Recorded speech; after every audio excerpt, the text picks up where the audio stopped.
Alrighty, here we are on lesson 36, writing two-step equations.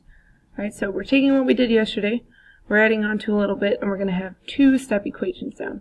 So I'll tell you this will be a shorter video. We are just going to do two of these problems, and then we're going to do two more together in class tomorrow, and then I'll let you guys practice, okay? So we're going to do number 11 first.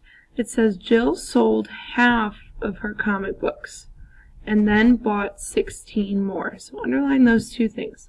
She now has 36. With how many did she begin? So how many did she start with? All right, first thing you need to underline in these problems, you have to keep everything straight and pick out the important details. So we can start at the top. So Jill sold half of her comic books. We don't know how many comic books she had, so that's going to be X. You can even put X equals comic books. Okay, so we had X comic books. She sold half, which means we have to divide them in half to figure out how many she sold. So we're going to divide them by 2, but then she bought 16 more. So think when you buy more, that means you're adding them to your collections. We're going to add 16, and we know this total here is 36. Alright, so we're trying to find X. So now remember, we have two steps here. So first we need to subtract 16 from both sides. So we get X over 2 equals 20.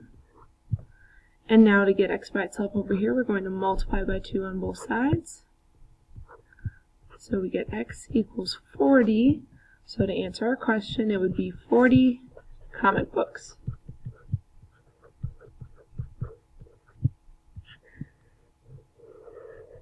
Alright, and then the only other one we're going to do right now is number 12.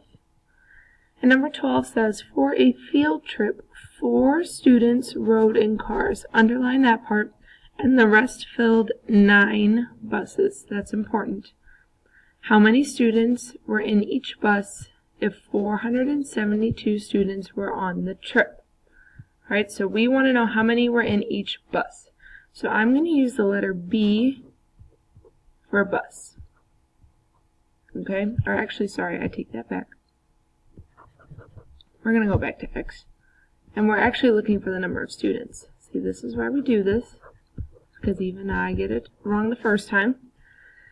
Alright, so we know that 4 students rode in cars, so we're just going to put that 4 there.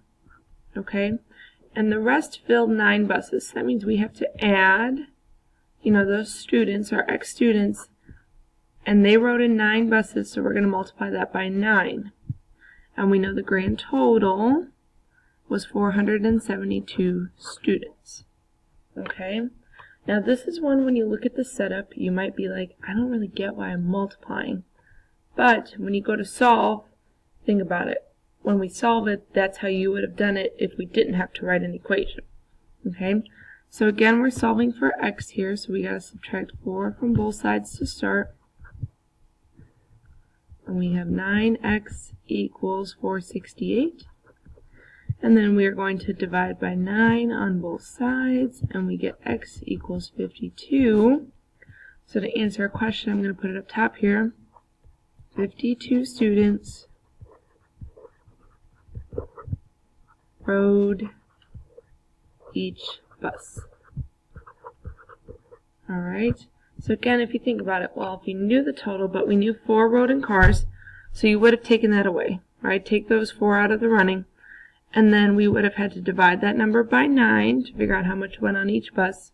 So it does make sense, I guess, if you look at it backwards. Okay? So again, that's all we're going to do for right now, but we'll do some more problems together in class tomorrow.